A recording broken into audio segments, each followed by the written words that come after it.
নমস্কাৰ সমূহ অসমবাসী ৰাইজক অসমীয়া জনাক চেনেললৈ স্বাগতম জনাইছোঁ। ফ্ৰেণ্ডছ, কোনো দূৰ দেশলৈ ভ্ৰমণ কৰাৰ সহজ উপায় হৈছে উৰাজাহাজ। পৃথিৱীত এতিয়ালৈকে ইয়াতকৈ বেগত যাত্ৰা কৰিব পৰা একোৱেই ওলোৱা নাই। বায়ুৰ মাজেৰে উৰা আৰু মেঘৰ কাষেৰে যোৱাৰ অনুভৱেই বেলেগ ধৰণৰ। কিন্তু লেণ্ডিঙৰ ক্ষেত্ৰত এইটো নিশ্চিত নহয় যে প্ৰতিবাৰেই ছেফ লেণ্ড কৰিব পাৰিব। ফ্ৰেণ্ডছ, আজি আমি এনেকুৱা দুটামান এয়াৰপৰ্টৰ কথা ক'বলৈ গৈ আছোঁ য'ত লেণ্ড কৰিবলৈ পাইলটগৰাকীয়েও ভয় কৰে। লেণ্ডিং কৰাৰ পূৰ্বেই পাইলটগৰাকীয়ে বহুবাৰ ভাবিবলগীয়া হয়। এইখিনিতে আমি জনাই দিছোঁ যে প্ৰতিদিনৰ টপিকৰ লগত মিলাকৈ প্ৰশ্ন শিতান পতা হয়। যোৱাটি প্ৰশ্ন শিতানৰ 3গৰাকী লাকি বিজেতাক ভিডিঅ'টোৰ শেষত ঘোষণা কৰা হ'ব। আৰু আজিৰ প্ৰশ্নটি হৈছে হিমালয়ৰ দাঁতিত বৰফেৰে আবৃত হৈ থকা এটি এয়াৰপৰ্টৰ নাম কোৱা। ইয়াৰ উত্তৰ বিচাৰি কলৈকো যাব নালাগে, ভিডিঅ'টোৰ মাজতেই আছে ইয়াৰ উত্তৰ। গতিকে পলম নকৰি আৰম্ভ কৰিছোঁ।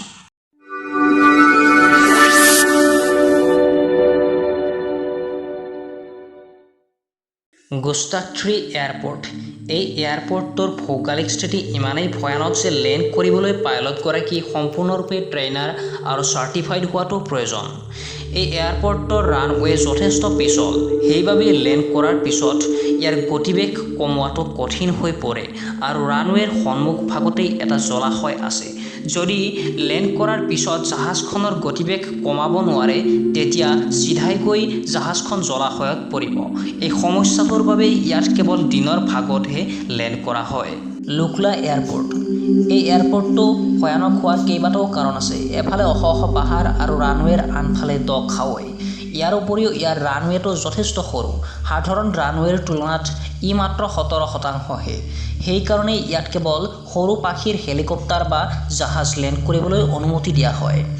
পাইলটৰ আটাইতকৈ কঠিন হয় হিমালয়ৰ বাতাৱৰণৰ বাবে।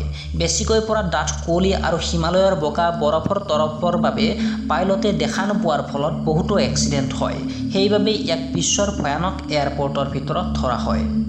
মানিকচৌক এয়াৰপৰ্ট, গ্ৰীণলেণ্ড। ইয়াত মাত্ৰ 2500 মানুহ থাকে। সংখ্যা কিমান সেইটো ডাঙৰ কথা নহয়।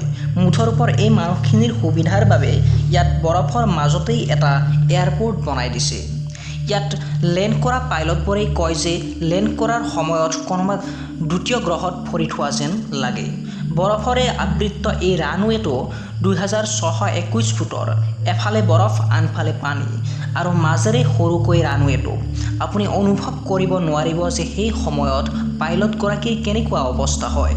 কেতিয়া কোন মুহূৰ্তত এই ৰানৱেটো বৰফেৰে ঢাকি পেলায় বা কোন মুহূৰ্তত বৰফৰ ধুমুহা আহে সেয়া কোনেও ক'ব নোৱাৰে।